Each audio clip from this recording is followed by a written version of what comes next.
Hey, this is Josh with Budget Mechanic. We all know that cars require maintenance, right? And maintenance can be expensive.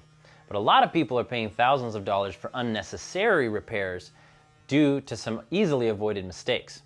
These things should be common sense, but for whatever reason, a lot of people just don't think about them. So today I'm going to give you the top 5 mistakes. First mistake, not checking or changing your oil often enough.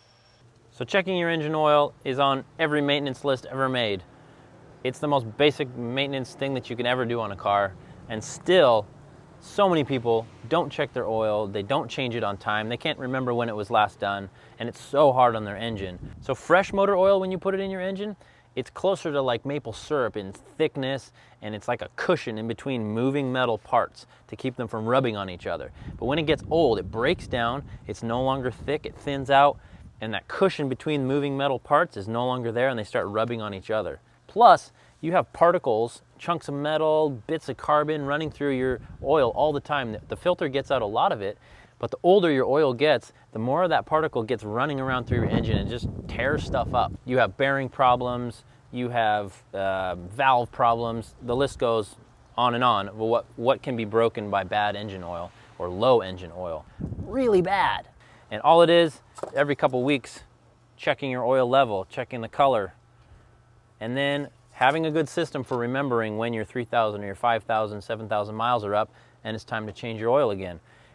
Whatever works for you, do it. Make a spreadsheet, make a reminder on your phone, write a little note on your windshield. So your choice is spend $30, $40 on an oil change every few months or thousands of dollars on rebuilding your engine. Next mistake people make is they drive with their parking brake on. Emergency brakes are great. I love them. I think people don't use them enough. They take the strain off your transmission when you're parked on hills. However, if you leave them on when you start driving, it's a bad deal for your brakes. I had a lady that brought me a car. Her emergency brake wasn't working anymore and she couldn't pass safety inspection. So I opened up the rear brakes and everything fell out in a pile of ash. The rear shoes were completely disintegrated and the rear drums were all cracked from heat. We had to replace them. So the whole system had to be replaced. It was very expensive. So it doesn't take long driving with your e-brake on to totally ruin your rear brakes. A lot of cars that are more modern nowadays have lights and alarms on the dash to try to keep you from driving with your e-brake on, but it still happens and it's a bad deal. Next big mistake, people put straight water or tap water in their cooling system. What a lot of people do is they try to save a couple bucks by putting hose water into the radiator instead of coolant. Why this is bad is water has a lower boiling point than coolant does. So you're filling your system with water, it's going to be more likely to overheat sooner than engine coolant will be.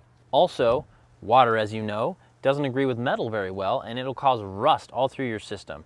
So I had a guy one time, he put water in his radiator instead of coolant, and after 1 year, hoses went bad, his radiator clogged up, you would open the cap and it would just be like rusty water, a sludge, because everything that was steel had started to rust inside the system.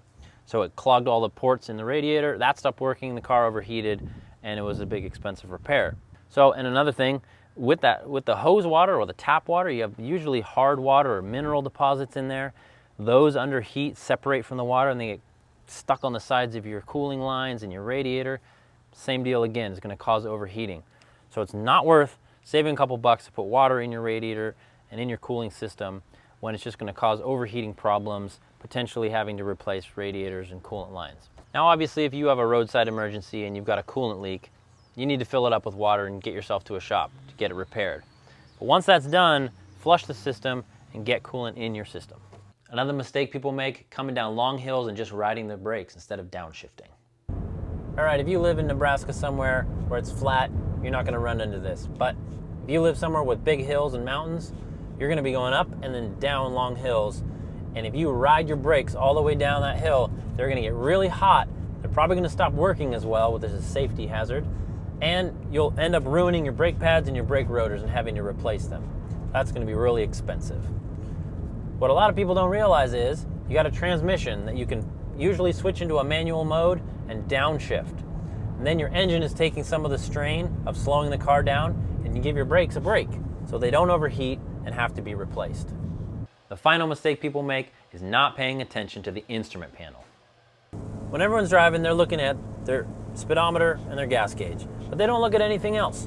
There's a ton of information there all kinds of gauges depending on your manufacturer of car. The one I think is most important is your temperature gauge, because you're going to be able to see when your car is getting too hot, if something's gone wrong and it's about to overheat, because by the time that needle gets up into the red, it's too late and you're running the risk of warping a head, blowing a head gasket, expensive stuff. There's alternator battery lights. You can tell when your alternator is getting weak and you're about to break down. All these things that if you would look at the gauges, you would have warning signs that stuff is going wrong, and you could stop the car before stuff breaks and you have to replace or repair it. So some cars don't have all the gauges. Sometimes they have warning lights. But again, if you're not looking at the dash, you're not going to see that a light has gone on, and you're going to keep driving and making the problem worse. Another thing that helps, if you're always looking at it, you know where your car's temperatures and voltages are, so that you know when something's going wrong, when you're familiar with it. So keep an eye on the instrument panel, save yourself some bucks. So as you can see, really common sense stuff, but you'd be surprised how many people overlook it and end up spending thousands of dollars in repair costs that they didn't need to. Hey, I hope this was helpful. Thanks for watching, and as always, please subscribe.